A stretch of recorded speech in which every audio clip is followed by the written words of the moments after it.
সুপ্রিয় দর্শক, সবাইকে শুভেচ্ছা ও স্বাগতম। একটা বিষয়, আজকে আমির খসরু মাহমুদ চৌধুরী বলেছেন তারেক জিয়া দেশে ফেরার জন্য প্রস্তুতি নিচ্ছে, কিন্তু বিবিসি অনুসন্ধান চালিয়েছে যে তারেক জিয়া দেশে না ফেরার নেপথ্যে কি আছে সে বিষয় নিয়ে। সেখানে এক ভয়াবহ চিত্র ফুটে উঠেছে।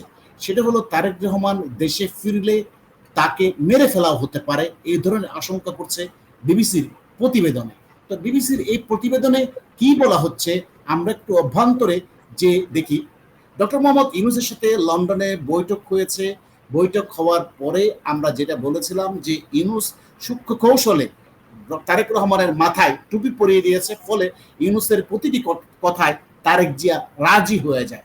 এখন তাহলে ইউনূস কি করবে? যেহেতু তারেক জিয়া রাজি, তাহলে কি করবে? এখানে একটা কথা বলে রাখি, সেটা হলো তারেক জিয়ার সুতার গুড্ডির সুতা কিন্তু ইউনূস তার হাতে ঠিকই রেখে দিয়েছে। অর্থাৎ তারেক জিয়ার বিরুদ্ধে মার্কিন এম্বার্গো আছে, যার কারণে তিনি আগে থেকেই দেশে ফিরতে পারছিলেন না। ফিরলেই আমেরিকা থেকে বলা হতো তাকে জেলে ঢোকাও, ইউনূস কিন্তু বাধ্য হতো তাকে জেলে ঢুকাতে। আরেকটা বিষয় হলো তারেক জিয়া যদি দেশে আসে তাহলে ইউনূসের গদি নড়বড় হয়ে যাবে, একটা বিষয় ছিল। কিন্তু আমির খসরু আজকে বলছে সহসাই দেশে ফিরবে, কিন্তু স্পেসিফিক কোনো তারিখ, ক্ষণ, দিন কোনো কিছুই নেয়নি। বিবিসি অনুসন্ধান চালিয়েছে তারেক রহমান দেশে না ফেরার পিছনে কয়েকটি কারণ উদ্ঘাটন করেছে। সেটা হলো ইউনূস কিন্তু তার বিরুদ্ধে সকল মামলা থেকে তাকে খালাস করে দেওয়া হয়েছে। এখানে একটি চালাকি ইউনূস করেছে, সেটা হলো তার মামলাগুলোর বিরুদ্ধে আবার আপিল করেছে। আপিল বিভাগ তা কিন্তু গ্রহণ করেছে এবং কিন্তু এটা ঝুলে আছে, তারকে পূর্ণাঙ্গ খালাস তাকে দেওয়া হয়নি। অর্থাৎ আপিল বিভাগ সুপ্রিম কোর্ট থেকে, অ্যাপিলেট ডিভিশন থেকে খালাস কিন্তু তারেককে এখনো ইউনূস দেয় নাই। এই জায়গায় ইউনূস চালাকি করেছে। কিন্তু এখন তারেক জিয়া যখন ইউনূসের প্রতিটি কথায় রাজি হয়ে গেছে, তিনি যখন ফিরবেন, যখন প্রধানমন্ত্রী হতে চাইবেন, তখন কি করবে তারেক? তখন কিন্তু ইউনূসের অল্টারনেটিভ পরিকল্পনা হচ্ছে নিরাপত্তা ইস্যু। অর্থাৎ তারেককে ইউনূস হয়তো মেরে ফেলবে, এই ধরনের একটা ইস্যু তুলে এনেছে বিবিসি অনুসন্ধান চালিয়ে। এখানে বলা হচ্ছে আওয়ামী লীগ সরকারের পতনের 10 মাস পেরিয়েছে, এতদিনও তারেক কেন দেশে ফিরছেন না, সেটা নিয়ে অনেকের মধ্যে প্রশ্ন রয়েছে। কারণ দেশে ফেরার ক্ষেত্রে তার বিরুদ্ধে মামলা সাজা আইনের যে সমস্যা ছিল সেটি দূর হয়েছে। এমন অবস্থায় বাংলাদেশে আসছে না কেন, এই প্রশ্ন হুমায়ুন কবির বিবিসি বাংলাকে বলেন। তারেক রহমানের নিরাপত্তা ইস্যুটি গুরুত্বপূর্ণ। তিনি বলেন আইনি প্রক্রিয়া নিরাপত্তা ইস্যু দুটি আলাদা বিষয়। ওনার মতো লিডার সিকিউরিটি কনসার্ন, নিরাপত্তা বিষয়ে উদ্বিগ্ন স্বাভাবিকভাবে আছে। এটা এশিয়া মহাদেশের রাজনীতিতে nothing new. Politics is the Asia Pacific of south Asia, উনি হিয়ার ইন দ্য ওয়ার্ল্ড। এই ধরনের সিনিয়র পলিটিক্যাল লিডারদের নিরাপত্তা ঝুঁকির বিষয়টা আছে বলেন মিস্টার কবির। তিনি আরো বলেন উনি আসবেন, অবশ্যই আসবেন। আসার আসার আগে তো একটা প্রস্তুতির বিষয় আছে। সরকারের একটা নিশ্চিত এনভায়রনমেন্ট ক্রিয়েট করতে হবে, যেটা স্পেস ক্রিয়েট করতে হবে যেখানে political leaders are safe and secure. জনাব আতা হালদার, আমি যেটা বলছিলাম যে একটা এনভায়রনমেন্ট ক্রিয়েট করতে হবে উনি ফেরার ব্যাপারে। ইউনূস কিন্তু সেইটা কিন্তু করে নাই, বরঞ্চ তারেক না ফিরতে পারে সেই ব্যবস্থা ইউনূস করে রেখেছে। আপনি কি বলবেন তার নিরাপত্তা বিষয়টা? আপনি আমি মনে করি বিবিসি খুব চমৎকার ভাবে একটা নিউজ তুলে নিয়ে আসে, যে বিষয়টা আমরা আসলে রেফারেন্স ছাড়া বলতে পারতেছিলাম না। বিবিসির অনুসন্ধানে কিন্তু বিষয়টা চলে আসছে।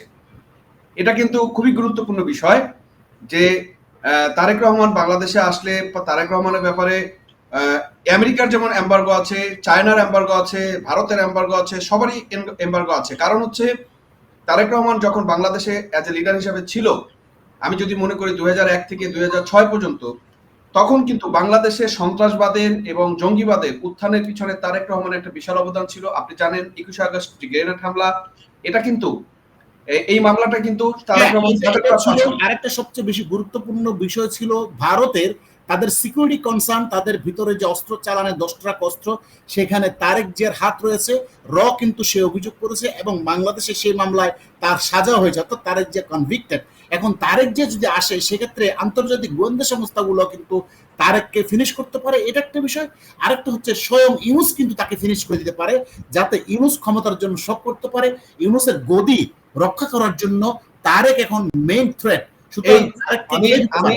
আমি এই পয়েন্টটা দিয়ে আসতেছিলাম যে বিষয়টা যে তারেকের জীবনের সবচেয়ে ক্ষতি যে বিষয়টা আসবে, ভয়ঙ্কর যে বিষয়টা আসতেছে, সেটা হচ্ছে ইউনূস এই তারেককে হত্যা করে সেই দায়ভারটা সে ভারতের উপরে চাপিয়ে দিয়ে সে ক্ষমতাকে পাকাপোক্ত বা কুক্ষিগত করার একটা প্ল্যান থাকতে পারে তার।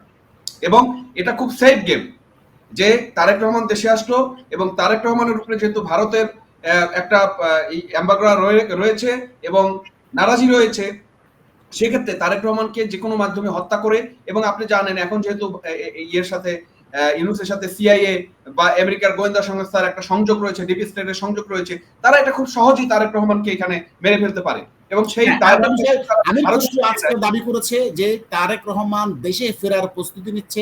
তাহলে কি এটা জনগণকে মানে তার দলের নেতাকর্মীদের মনের মধ্যে সাহস সঞ্চার করার জন্য, যাতে ডিমোরালাইজড হয়ে না যায়, এই জন্য তো আমির খসরুর এই প্রোপাগান্ডা, তাই না? রাইট। আমি আপনাকে লাস্ট ভিডিওতে একটা কথা বলেছি, সেটা বলেছি কি যে তারেক রহমানের বুদ্ধিমানের কাজ ছিল কোনটা, সে যে বক্তব্য দিয়েছিল ডিসেম্বর মানে ডিসেম্বর, এবং তাদের নেতাকর্মীরা ডিসেম্বরের নির্বাচনকে বাস্তবায়ন করতে যদি পারত, ইউনূসকে প্রেসার করে, তাহলে বিএনপি ক্ষমতায় আসতো এবং তারেক রহমানের দেশে আসাটাও সুন্দরভাবে এবং নিশ্চিতভাবে হতো, এবং বিএনপি এখানে সবচেয়ে বড় ভুল করে ফেলছে, যার মাসুল বিএনপিকে আজকে কালকে দিতে হবে। হ্যাঁ, ধন্যবাদ, সুন্দর বলেছেন। তারেক জিয়াকে সুকৌশলে লন্ডনস্থ বৈঠকে ইউনূস টুপিটা পরিয়ে দেয়। ইউনূস প্রথমেই তাকে যে প্রপোজালটা করে আমরা মনে করছি সেটা হলো, তারেককে প্রশ্ন করেছে আওয়ামী লীগ যদি এখন চলে আসে আপনি প্রধানমন্ত্রী হতে পারবেন না, সুতরাং আপনি ডিসেম্বরের নির্বাচনের যে গো ধরছেন সেটা করলে আপনি কিন্তু হেরে যাবেন। তারেক জিয়া এই টোপ গিলে ফেলে এবং পরবর্তীতে তারেক জিয়াকে আরো টোপ দেওয়া হয়, আমরা একটা জাতীয় সরকার করতে পারি, সেখানে আপনাকে প্রধানমন্ত্রী করতে পারি, আমি প্রেসিডেন্ট হতে পারি। প্রেসিডেন্ট হলে জুলাই সনদ হলে সমস্ত ক্ষমতা চলে যাবে ইউনূসের কাছে, অর্থাৎ ইউনূসের কাছে, এনসিপির কাছে, জামাতের কাছে। তারেক জিয়ার পরাজয় মেনে নিয়েছে। আরেকটা জিনিস হলো, তারেক জিয়াকে যে পোর্টের যে ভাগ, সেই ভাগেরও একটা ব্যবসায়িক লেনদেনও তারেকের সাথে হয়েছে ইউনূসের, যার কারণে তারেক জিয়া আপাতত কোনো আন্দোলনে যাচ্ছে না এবং বিদেশে থাকবে, এবং তার নিরাপত্তা অ্যাজ ওয়েল এস তাকে জেল থেকে, এমনকি ইউনূস মার্কিন চাপে তাকে জেলও পাঠাবে, এটাও স্বাভাবিক। সবকিছু মিলে ইউনূস হয়তো জেলে দিবে, না হলে মেরে ফেলবে। মেরে ফেলার সম্ভাবনাটা বেশি, যেটা বিবিসি আজকে প্রকাশ করেছে। সুতরাং এই জন্য তারেক জিয়া আসলে দেশে আসবে না, এটাই। সুতরাং তার নেতারা যেটা বলছে দেশে আসবে, এগুলো আসলে তাদের নেতাকর্মীদের দলবদ্ধ রাখার জন্য, একতা রাখার জন্য প্রপাগান্ডা ছড়াচ্ছে, অন্য কিছুই নয়।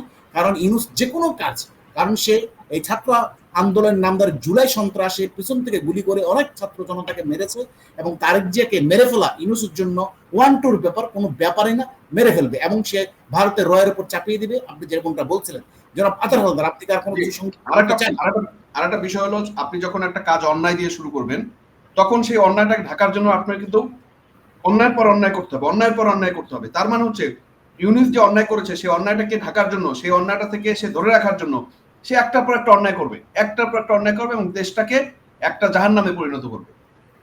হ্যাঁ, ধন্যবাদ, সুন্দর বলেছেন। প্রিয় দর্শক, আপনাদেরকে ধন্যবাদ সাথে থাকার জন্য। আবার কথা হবে অন্য কোনো বিষয় নিয়ে, ততক্ষণ ভালো থাকবেন।